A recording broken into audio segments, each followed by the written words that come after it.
што го кажавте, кажавте дека сметот дека не беше организирано, како самоорганизирано протести. Меѓутоа, и судот да праша што ќе разбирате под организирано, што ќе се организирано, и ќе споменате иста реченица.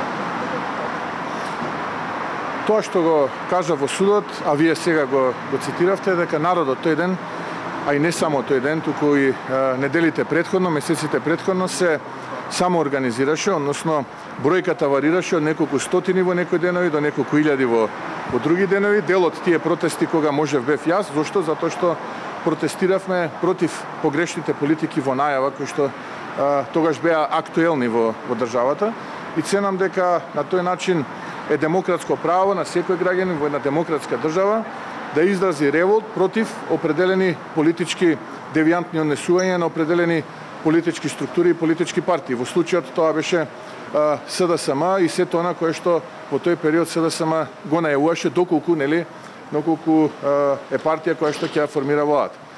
Дел од тој народ кој што се самоорганизираше бев и ја, нормално тогаш кога времето ми дозволуваше и кога можев да дадам подршка на тие протести. Споменавте дека сепак сте се слушали со некој, како што беше кажано во судот, јавни личности. Тогаш и вие, на кој начин вие се организиравте и доаѓавте на протести? Па видете, јас сум човек кој што во тој период обавува државна функција, генерален директор на АД Електрани Македонија.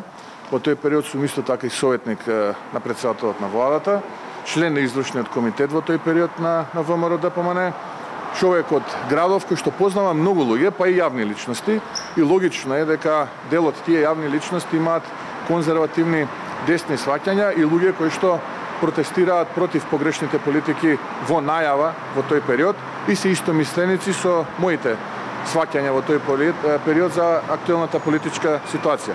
И логично е да со тие луѓе се слушаме за разни поводи, вклучително и тоа што е актуелно во тој период, а тоа е самоорганизираното протестирање на граѓаните. Господин Мицковски, пред вас, господинот Заев кажа дека обвинетите не се организатори на насилниот 27 април, дека тоа е Никола Груевски. Кој е вашиот став по ова прашање и вината нивна?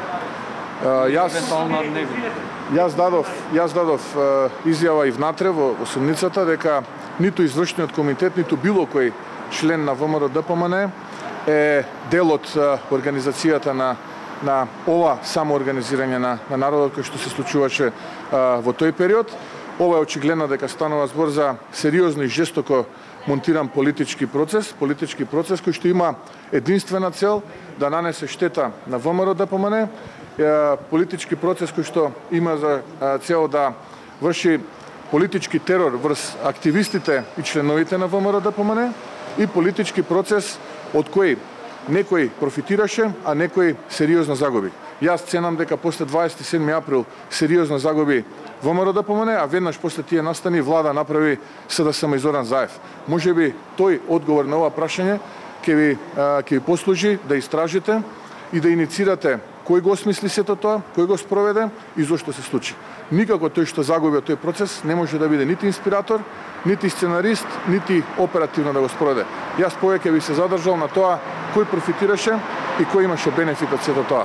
За жал на грбот на граѓаните и на грбот на демократијата во нашата држава. После тој ден веќе ништо не е исто. Господине Мицковски, судијата ве праша на почетокот дали сте можеби скаран со некој од обвинетите, што е стандардно прашање. Вие рековте вајда не сум. Што значеше тоа?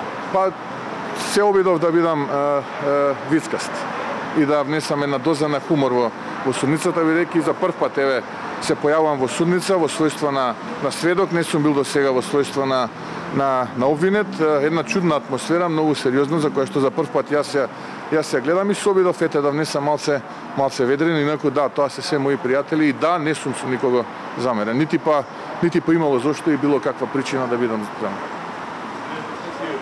Еден од прво обвинет, всушност кој се наоѓа недостапен на органите, е господинот Никола Груевски, тогаш тој беше председател на ВМРО ДПМН, а во тие моменти беше во Виена. Имавте вие како член извршен комитет, негов советник, директор на ЕЛЕМ, контакти во рамки во времето кога се одвива случувањето во собранието? Не. Не, немав контакти. Вечерта имавме извршен комитет, дојде од ПАТ тогашниот председател, господинот Груевски, имавме извршен комитет и тоа беше единствениот контакт кој што го имав тој ден со него.